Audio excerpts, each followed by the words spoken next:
We kickstart our live broadcast a little bit late, but however, I'm here for the next few hours. Temba Mliswa has recorded a video and posted it on his account where he is accusing retired General Chiwenga's wife, that is Minnie Baloyi Chiwenga, linking her with the sabotage that took place in the Zimbabwean parliament when Mnangagwa read almost half of his speech in darkness. It is actually a story that spreaded like wildfire globally, and a lot of people got to agree that what Mnangagwa was experiencing is most probably what Zimbabweans are experiencing on a daily basis. Greetings and welcome to your lovely channel, the Hlonipani Global News. If you are watching us for the very first time, please do remember to press the red or black subscribe button so that next time when we beam live, you become the very first one to watch us. So before I actually play you the audio of the video, I have posted it on Hlonipani Global News. You have to follow what is happening on Facebook because I started updating that page in the morning. At least I have got time to update the page in terms of this whole video is shared there for those who want to physically view it. And let me read what he wrote before we play what is contained on the video so that you don't say, I know he's just making up things.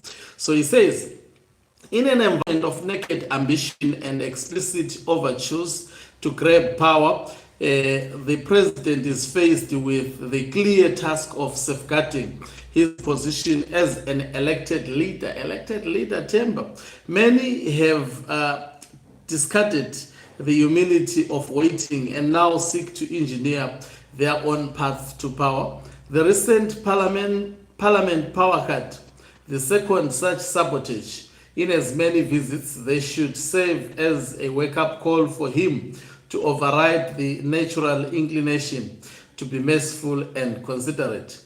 Those he has been accommodating are not being equally acceptive, as if he has been accommodating anyone, of the fact that he is a duly elected by who, a leader with a mandate from the people. This is technically hogwash. They are working through parallel structures. Which parallel structures? In fact, it is Mnangagwa who is working through parallel structures to undermine his constitutional mandate. I have insisted that ambition for power isn't of itself wrong or bad until one overrides the natural processes and begins actively working against the status quo to prematurely install himself. That becomes not just bad but treasonous. The party position on resolution number 1 is just that, and should one object to it, they should have followed the laid down procedures instead of enacting treasonous charges and actively sabotaging the president. Now this you don't hear a lot, but if you get to listen to this audio that I will be playing now, it will be clear. I'll come back and comment after listening to this audio. Let's listen to it. Icho. Thank you very much. First of all, I'm here in Marcelo attending the Satcopac about the sound. I must say thank you. It's been great, but again, it's disturbing to hear what happened in Parliament when the President was delivering the State of the Nation address, which is well known. The truth of the matter is this. This is not the first time it has happened, the last time it happened. And my question is that we don't want scapegoats. The managing director of ZESA who has been fired or suspended is not at fault. It's an entire system. I always talk about a holistic approach. The last time it happened, what measures were taken and what lessons were learned from the last time, which were supposed to have assisted in this second time it has happened? One, it involves the Minister himself of Energy, the Permanent Secretary. It involves the security of the country, from the President's office to the police to the army. And when I talk about this, they're the people who are there to give President the right reports. First of all, there's an advanced team. A State of Nation address in Parliament cannot be ignored by the security sector, cannot be ignored by the Minister of Energy. So to me, it is critical that they respond to what measures they took to make sure it does not happen. The President, within his security, has got an advanced team that to go and check on all these issues. If there's anything which is proper, they correct it. And why did they not send an advanced team to double check on everything that had been done so that the state of preparedness was in line with what was expected of the nation? And when I say that the president is delivering this of the nation address, normally in sittings, there is no power shortage. There's no at all any intervention at all. But twice on the State of Nation address, the MID is the chief director, if I'm not mistaken, the commander of it, I will say, is Major General Thomas Moyo, who is a seasoned soldier, who is very much respectful and who is loyal to his job and to the president. The problem that we have, which I must say to the nation, is that we also have the wife of the vice president, who is part of the intelligence of the army, which is MID, who is part of the intelligence of the army, which is MID. That being the case, she certainly has interests of her husband. We know the interests, we know how eager he is to be the president of the country. In so doing, he will serve the interests of his husband and not of the country.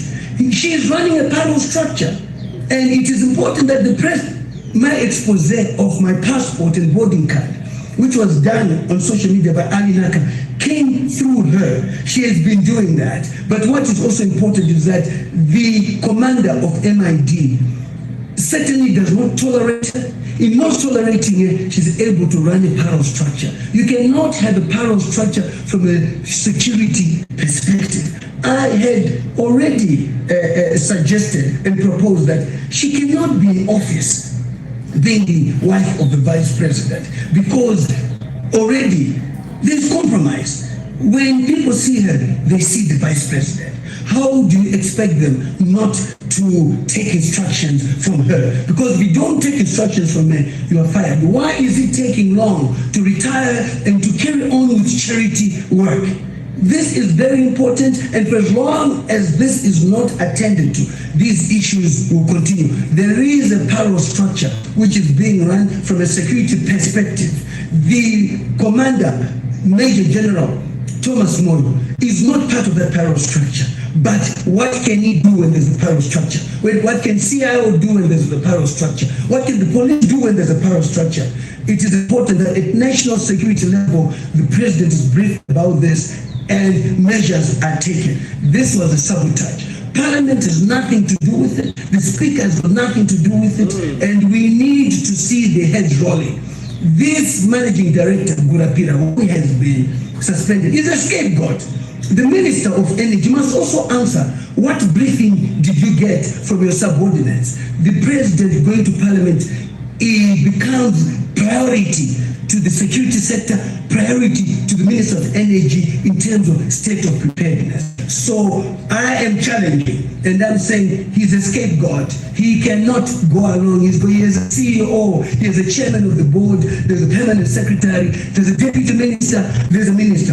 What measures have they taken to ensure that it does not happen again? This is sheer sabotage. What I want to commend is that we have a president who is a guru in security, one that was meant to make everybody panic because the place became dark. Okay. But he continued with his speech for the last 10 minutes. What a warrior we have in the president. These positions are spiritual too, from a religious motive and central. And you never panic, but it exposes quite a lot, and action needs to be taken. The president is a kind man. For the first time, I'm saying to you, you cannot be kind to people who are pushing for your downfall. It's about time we expose. There are too many people before the Zampet conference were sitting on the fence who were eager to get it out. but he prevailed over everything because he remains calm and so forth. But atingarere nyoka mumba president, atingarere nyoka mumba nekuti vana venyu vachatanga kurumwa vorumwa imini mozopedza makurumwa nenyoka idzodzo. We know who the snakes are, and some of us have stood for the right things. When we defend the president, I don't have to know him. He is the head of state. He won the election democratically, and it's a democratic process. Okay, so that is Temba Mliswa. For you, he has made serious allegations on specific people. The first is saying the fellow who was fired. Of course, I agree on that limited part, that the fellow who was fired, that was a scapegoat, because you cannot, and also he is scapegoating the Speaker of Parliament. You know, there is absolutely no way the Speaker of Parliament can be scapegoated from what transpired in Parliament. He is part of the individuals who are supposed to actually account to what exactly transpired. But he has made serious allegations on the Vice President, that is retired General Chiwenga. He actually pinpoints, he says Chiwenga, through his wife, is running a parallel structure within the Zimbabwe Defense Forces, particularly the intelligence of the army. And he is saying the wife of retired General Chiwenga has actually taken certain responsibilities of Major General Moyo, who is supposed to oversee the intelligence of the army. And instead, the wife, and also he says, they do not see an eye to eye between Major General Moyo as well as the wife of retired General Chiwenga. That is subject also to verification. So now, I've said to people, when you hear Temba Mliswa speaking, don't ever think he is speaking in isolation. That is why he enjoys immunity. If it was just a mere person speaking against the Vice President, retired General Chiwenga, in such a manner as Temba Mliswa has been speaking, that person would be in serious trouble. But Temba Mliswa is running, he's working for free in Zimbabwe. He is being funded to go out. At the moment, he was saying he is in Lesotho attending a certain meeting. Obviously, this is to justify paying Temba Mliswa from the state coffers. Don't ever think those trips he is actually undertaking them for free. There is definitely money that is paid to him, and he has to do the job of being paid. So Temba Mliswa saying what he is saying about the wife of retired General Chiwenga, it is not in isolation. He is definitely being sent by Emerson Mnangagwa. Mnangagwa is a coward to act on the wife of retired General Chiwenga because he understands that that may be consequential, but also acting in such a manner on itself, it becomes consequential, because I'm very, very sure retired General Chiwenga is aware of everything that Temba Mliswa is doing. Now, let's look at what transpired in Parliament. And if one has to deal with that properly, there is high probability, a system of saying, okay, we are putting a generator in place, and then when something wrong happens to the generator, we're gonna lift up the breaker of the electricity from ZESA. That on its own, that logistical arrangement requires a lot of tactical responsibility and capability, as well as the ability. Does that exist in Zimbabwe? And it is a risky scenario. That is why such an incident happened. In the first place, you have got a government that is promising to deliver a meager income earning country by 2030, but they cannot trust in their state institution, that is the Zimbabwe Electricity Supply Authority, to actually supply electricity, especially on a very, very critical national event such as the State of the Nation address delivered by a president. So the ZESA is not trusted by Mnangagwa. Why do I say so? Why did they have to hire a generator if they really trusted ZESA? And by the way, these people had actually gone all out to prepare for this and make sure that, because they were embarrassed last time, were told lightning struck the wires connecting the parliament, and that is why there was electrical problem during the delivery of the very same actual State of the Nation address. And Temba Mliswa speaks of Mnangagwa having been ordained and divine intervention with him. He should also look at it this way, that why all these things are happening to Mnangagwa consecutively. Is that not a clear message that even divinity is tired of him? Something supernatural is happening to make sure that he is embarrassed in parliament twice. They should also see this thing this way. Not always to be twerking. That may also be a sign that God is against this thing they are pursuing. They should actually stop it.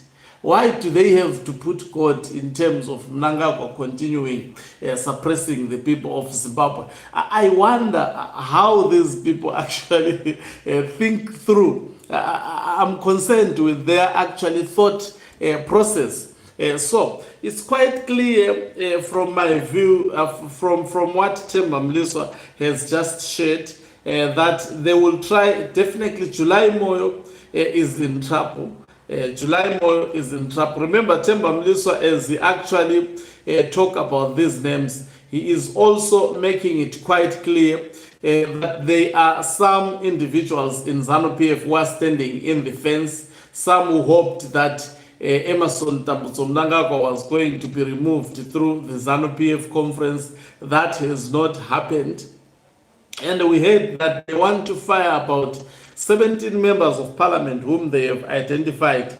That is why Mnangagwa had a secret meeting at the Pikepo farm to actually discuss these issues. So that on its own goes to explain how Mnangagwa feel about retired General Chiwenga. And I have underscored this point that the other person who is at risk, who should actually look at her back as well as her front, it is the wife of retired General Chiwenga. The system has consistently attacked her. Obviously, she's very mature and with emotional intelligence, and most probably being a prayerful one. She has actually remained firm and quiet when they tried to drag her name. Obviously, by being a military officer and married to a former military general, how do you expect, as much as Temba may have been paid, he is not acting on instructions. There are many variables at play. Okay, that is your opinion. Anyway, anyone is entitled to his opinion, just like me. So it's either you interrogate with it, or you can criticize it, but this is the way I view it. Now, no one in Zimbabwe can speak in such a manner like what Temba Mliswa is doing and still go back to Zimbabwe, to live in Zimbabwe, and be assured of his safety. Temba Mliswa has been a safe man. He has been spewing a lot of venom on retired General Chiwenga almost on a daily basis, and this he keeps on escalating this time around. He has gone a step further to even involve the wife of retired General Chiwenga. I'm telling you, if he is not speaking this because he's being instructed by Emmerson Mnangagwa, someone should have called him out. Remember also Temba Mliswa, look at Barakashi, they would never attack Temba Mliswa. They are silent about the attacks. If Temba Mliswa was attacking Emmerson Mnangagwa, all the Barakashis would be writing long statements lashing out at Temba Mliswa. But Temba Mliswa enjoys protection. And he speaks whatever he wants to retired General Chiwenga. He can go and bend his heart and actually level, attacks against, or actually say it is retired General Chiwenga who did that. So there is absolutely a lot at play, but I think this is the reasonable explanation in terms of what is happening, who is behind. There is someone definitely behind Temba Mliswa, and it can be nothing less than Emerson Tambuzo Mnangagwa. Then on the I think I've talked about July Moyo, and also let's just watch this. So from my point of view, the Mnangagwa faction is aiming at actually firing these individuals. The wife of retired General Chiwenga is not safe working for the military. They see her as a loose cannon. They see her as someone who is used by her husband at work. And also, I think that coming from Temba Mliswa undermines professionalism of women by simply saying, if you are married to if a woman is a wife to a former military general, then she takes the secrets of the military to the husband. That is undermining to the woman. It is actually taking that woman so low that she cannot be professionalism. She is actually overridden by her feelings. That is what Temba Mliswa is insinuating. And anyway, you can't expect Temba Mliswa to respect women. How many children does he have with different women? To him, when he looks at women, he sees objects that could actually be used. So that is derogatory, and also that is cowardice. You can't take your political frustrations. Maybe let's agree for a second that have been done by retired General Chiwenga and lay off that to the wife of retired General Chiwenga. That is cowardice. That is actually the highest level of being a coward. So they see that retired General Chiwenga is not giving them any attention. So they are continuing to press him, push him to the corner so that he responds. But both the wife of retired General Chiwenga as well as him, they have got a military background, and I strongly believe they were trained. They were trained to emotional intelligence, and they're just gonna let Temba Mliswa whine and do everything he pleases. All they have to do is just decide one day to act on this, and the men would be screaming. Thank you very much for watching us. If you are watching us for the very first time, please do remember to press the red or black subscribe button so that next time when we beam live, you become the very first one to watch us. So take note, I have posted the video of Temba Mliswa on Hlonipani Global News. So on Facebook, you should follow that channel. If you are not following that channel, you are missing out. So if you want to listen to that video, because I played an audio here, you can go to that respective channel. Thank you very much once again. Umhlabane is signing out. Let me love and leave you. Before I leave you, let me just play this for you. This is one of the songs on my album that I released about 2 months ago. It is available on all digital platforms. You can actually get to listen to the entire album on digital platforms.